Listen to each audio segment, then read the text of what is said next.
Semana 6, dia 4. Suprimento matinal. Et 4:33 da manhã.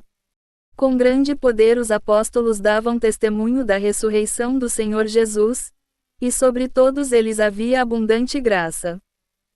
Et 11:23 da manhã.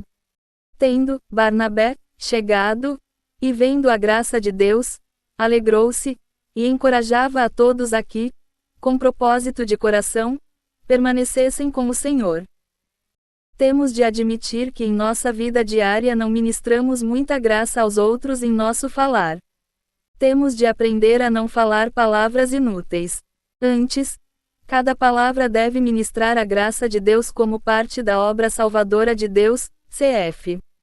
EF 4:29 da manhã.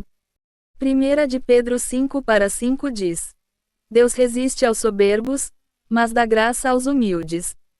Devemos aprender a ser humildes e não soberbos. Se formos soberbos, Deus nos rejeitará.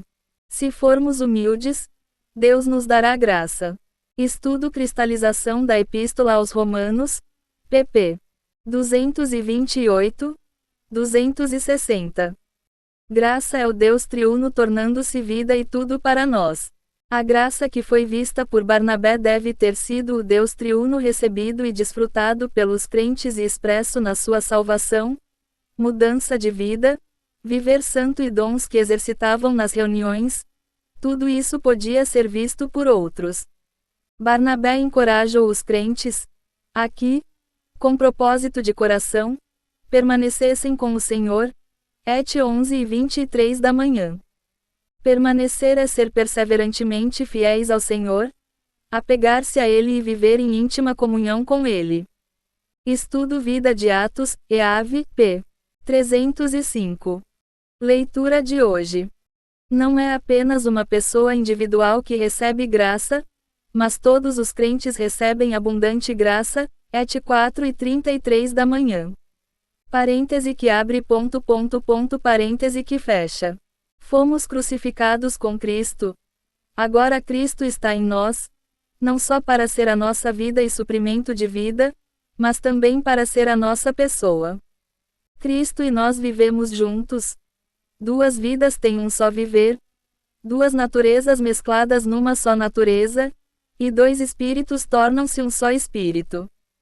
Tal viver é o organismo para o Deus triuno processado e consumado viver entre nós organicamente para a sua expressão. Essa é a intenção de Deus na sua economia. CWWL 1991-1992, volume 2, The Law and Grace of God in His Economy, p.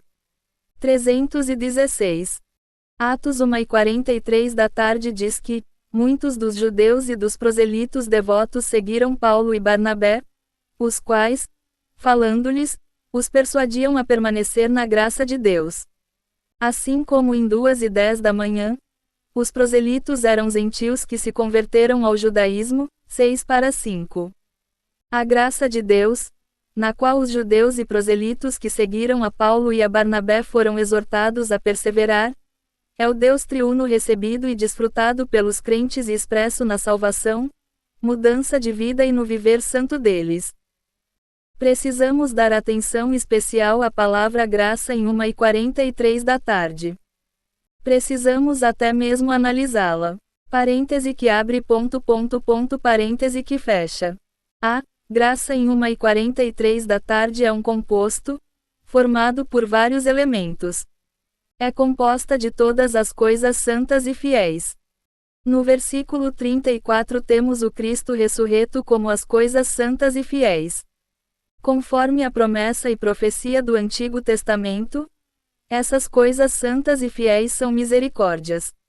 Parêntese que abre parêntese que fecha. Essas misericórdias são diferentes aspectos do que Cristo é.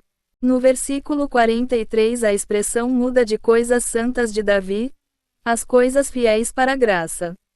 Deus nos deu o Cristo ressurreto como as coisas santas e fiéis e nós cremos nele e recebemos todas essas coisas santas e fiéis.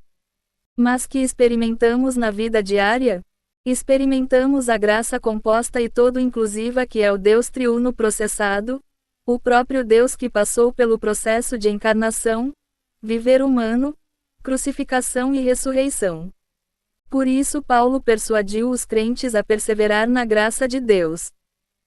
Permanecer na graça implica que já a recebemos. Tendo recebido a graça de Deus, precisamos perseverar nela. Na verdade, os crentes receberam as coisas santas e fiéis mencionadas no versículo 34.